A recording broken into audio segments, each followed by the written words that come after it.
Em sembla molt bé, perquè així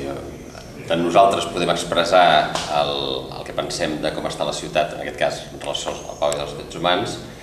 i jo crec que en Ricard li permet conèixer de primera mà el sentit de la societat civil en aquests temes. O sigui que jo trobo que és una iniciativa excel·lent. I respecte de què pot fer Barcelona pels drets humans, jo crec que les prioritats són dos. D'una banda, fer efectius els drets humans per les persones que teòricament gaudeixen d'aquests drets però que en la pràctica per raons d'exclusió no poden fer efectius els drets, persones immigrants sense papers, gent sense recursos, aquest tipus de col·lectiu. I en segon lloc, tractar de transversalitzar els drets humans a totes les àrees als serveis de l'Ajuntament. De manera que la realització efectiva dels drets humans sigui no només una prioritat d'una regidoria concreta, com pot ser drets civils, que també, sinó que a més d'això,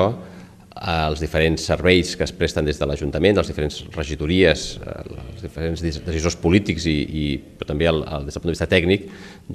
tinguin en compte la dimensió de drets humans en les seves polítiques. I he posat l'exemple del dret a l'habitatge, per exemple, en el sentit de que no només s'ha de fer una política assistencialista, sinó també que garanteixi, per exemple, la no discriminació en l'accés a l'habitatge, també des del punt de vista dels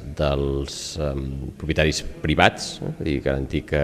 pel fet de ser immigrant o de tenir una determinada raça no se't discrimini en l'accés a l'habitatge, polítiques de seguretat jurídica dels títols de la gent que té un habitatge però té problemes en relació a desnonaments, que hi hagi garanties de que no deixaran de gaudir de l'habitatge, polítiques en relació als sense sostres, d'acollida, etc. Igual que dic el dret a l'habitatge, la major part d'àrees o serveis de l'Ajuntament segur que tenen dimensions en què la seva acció pot fer efectius el gaudi dels drets humans i d'això es tracta. Bé, jo penso que és un espai interessant, el fet que hi hagi un diàleg entre el món institucional i civil, entre el món polític i el món de les entitats. Penso que sempre és interessant, sempre és un diàleg enriquidor per les dues parts i per tant, en aquest sentit, per nosaltres com a Fundació per la Pau, donar la nostra opinió a qui ens ho demana, en aquest cas iniciativa, evidentment ho fem encantats i creiem que és un exercici que s'hauria de practicar més entre els diversos actors polítics, institucionals, civils,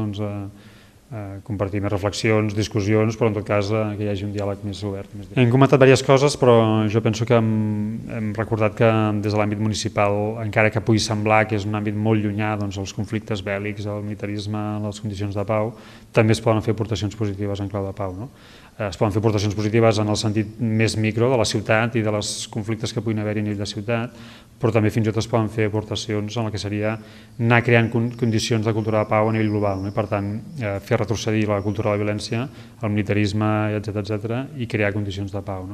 I en aquest sentit hi ha moltes propostes, però des del fet que des dels municipis es doni suport a tot el que siguin tasques de sensibilització i divulgació de la cultura de pau, des que els municipis es creïn espais en els àmbits de mitjans de comunicació, de biblioteques, d'espais públics, de reflexions, propostes en l'àmbit de pau,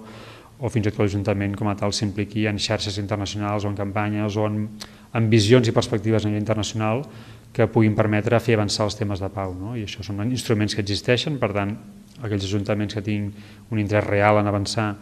cap a consolidar aquestes condicions de pau poden fer algunes passes i per tant en aquest sentit penso que val la pena recordar-les i dibuixar-les perquè siguin possibles de caminar.